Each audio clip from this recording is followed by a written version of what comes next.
Hello guys, welcome to Nani creations YouTube. Guys, ఈరోజు ఒక మంచి స్టోరీతో వచ్చాను. జీవితం, what is life. Okay, let's get in to the video. Ravi నిజానికి చాలా మంచి అబ్బాయి. ప్రతి సంవత్సరం మంచి మార్కులతో పాస్ అవుతూ ప్రస్తుతం 7వ తరగతి చదువుతున్నాడు.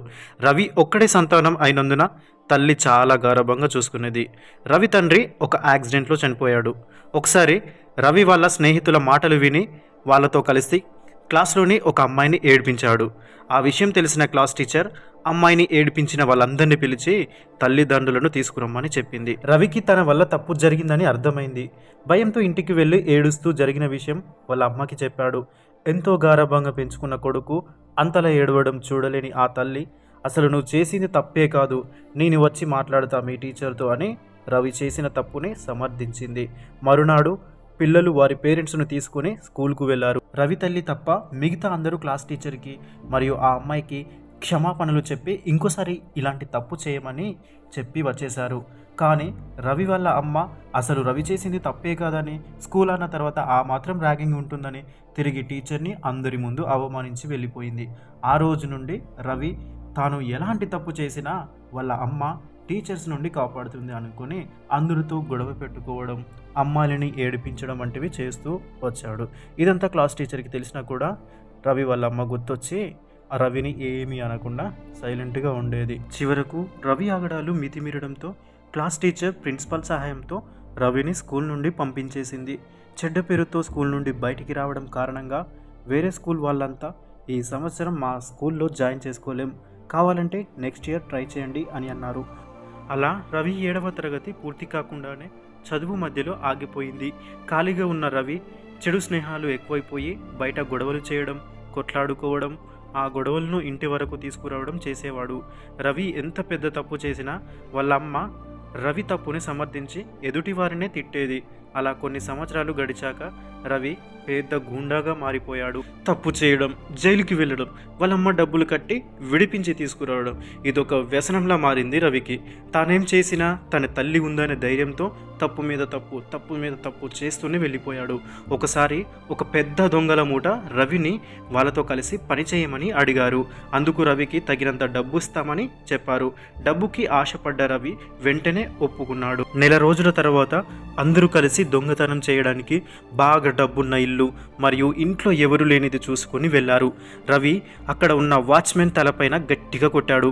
అందరూ కలిసి ఇంట్లోకి ప్రవేశించారు. డబ్బు, నగలు తీసుకుని వచ్చేశారు. రవికి తన వాట కింద చాలా డబ్బు దొరికేసింది. ఆ డబ్బుతో తన తల్లికి నగలు చేయించాడు. అది చూసిన రవి తల్లి ఏ పని చేయని కొడుక్కి ఇంత డబ్బు ఎలా వచ్చింది అని ఒక్క మాట కూడా అడగకుండా రవి తెచ్చిన నగలు తీసుకుని చూసి మురిసిపోయింది.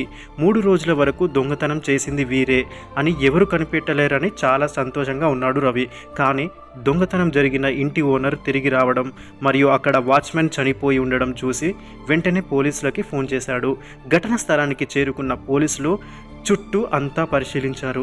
సీసీ కెమెరా అన్నీ పగిలిపోయిన కారణంగా ఇంట్లోకి ఎవరు వచ్చి దొంగతనం చేశారో వారికి అర్థం కాలేదు. చివరగా వాచ్మెన్ మొబైల్ని చూశారు. వాచ్మెన్ తన తెలివితో చనిపోయే పరిస్థితుల్లో ఉన్నా కూడా ఆ దొంగతనాన్ని చాటుగా వీడియో తీశాడు. చివరగా తన ఓనర్కి, సార్, మీరు ఎలాంటి పని లేని నాకు ఉద్యోగం ఇచ్చిన నా కుటుంబాన్ని ఆదుకున్నారు. నేను చాలా ప్రయత్నించాను దొంగతనం జరగకుండా చూడడానికి, కానీ దొంగలు నన్ను కొట్టి లేవకుండా చేశారు. నాకు వచ్చిన ఆలోచనతో వారి వీడియో తీస్తున్నాను. ఒకవేళ నేను చనిపోతే దయచేసి నా కుటుంబాన్ని ఆదుకోండి అని రికార్డు చేసి చనిపోయాడు. అది చూసిన పోలీసులు మరియు ఆ ఓనర్ కళ్ళు చెమ్మగిల్లాయి. వీడియో చూసిన ఆ ఓనర్ అందులో ఉన్న ఒక వ్యక్తిని చూసి షాక్ అయ్యాడు. అతను రవి, తన క్లాస్మేట్. తాను దొంగతనం చేయడమేంటి అనుకున్నాడు. వెంటనే పోలీసులతో ఇతని ఇల్లు నాకు తెలుసు అని దగ్గరుండి మరి రవి ఇంటికి తీసుకువెళ్ళాడు. రవిని చూడగానే తాను చిన్ననాటి క్లాస్మేట్ అని చెప్పాడు. మనందరం కలిసి అమ్మాయిలని ఏడిపించాము, కానీ తర్వాత నా తల్లిదండ్రులు చెప్పిన మాటలు విని ఏది మంచో ఏది చెడో తెలుసుకొని ఆ రోజు టీచర్కి మరియు ఆ అమ్మాయికి క్షమాపణలు చెప్పాను.